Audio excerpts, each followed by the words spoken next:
Allow me to extend to you the greetings of the Italian Chief of Defense, Admiral Cabo Dragone.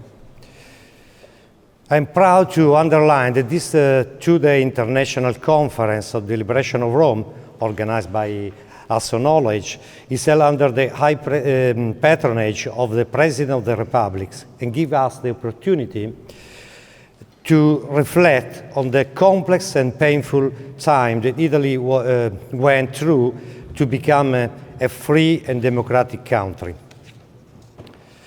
The Battle of Anzio in 1944 opened one of the most tragic phases of the Italian campaign.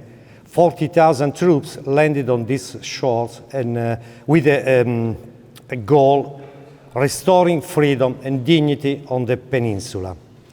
The goal was achieved, yet at the cost in terms of human lives, both military and civilian, as well as poverty and ruins. More than 8 years after those tragic events, it is still necessary to preserve the culture of memory of that time, which cost the lives of so many young foreigners fighting from home, far from home, and for the sake of a foreign territory.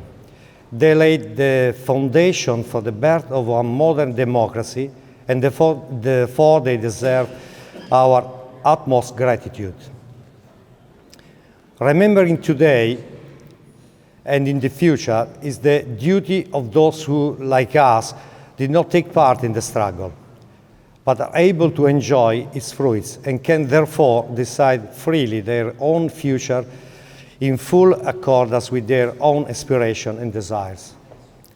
Democracy, freedom, and peace are universal values to be preserved with any possible means, including remembrance of significant historical moments in the battle fought to achieve them.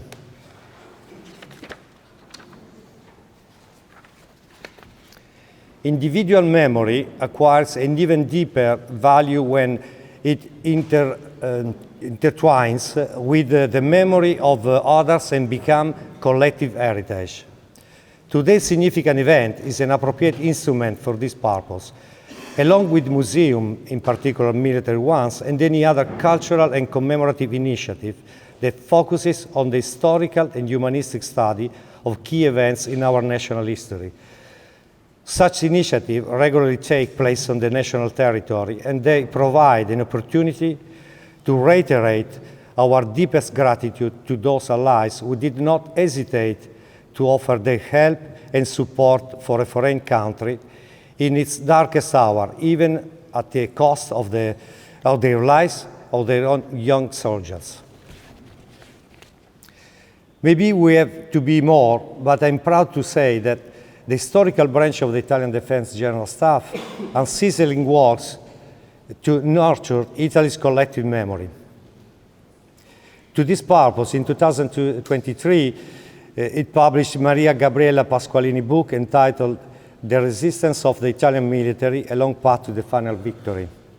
The book traces the difficult historical period from the armistice of 1943 to the end of the Second World War, and in addition to a faithful account of the events, conveys to the human dimension of the Allied and Italian protagonists. To further underline Italy's commitment to the culture of memory, a short historical commemorative short movie was also made in collaboration with the Unit for National Anniversary and National International Sporting Events of the Presidency of the Council of Ministers, the Archivio Luce Foundation, and the Roberto Rossellini Film TV Institute of Higher Education in Rome. This short movie will be shown this afternoon. Students from the Institute were actively involved in filming and editing historical footage of the period. This symbolizes the passing of the baton from the young of the past, who carry with them the fervor that restored freedom to a people, to the young of the present, who take up the baton to ensure that certain battles will no longer be necessary in the future. My wish is that the new generation become increasingly aware of those issues, because only cherishing the past can only fully appreciate the good fortune of living in democracy, freedom, and peace. These values should not be taken for granted. They must be defended and protected, as reality is harshly teaching us. In conclusion, I would like to thank Asso Knowledge once again for providing this important opportunity for remembrance and discussion. And I thank you for your attention. I'm sure that today we are taking a further step towards enriching our collective memory.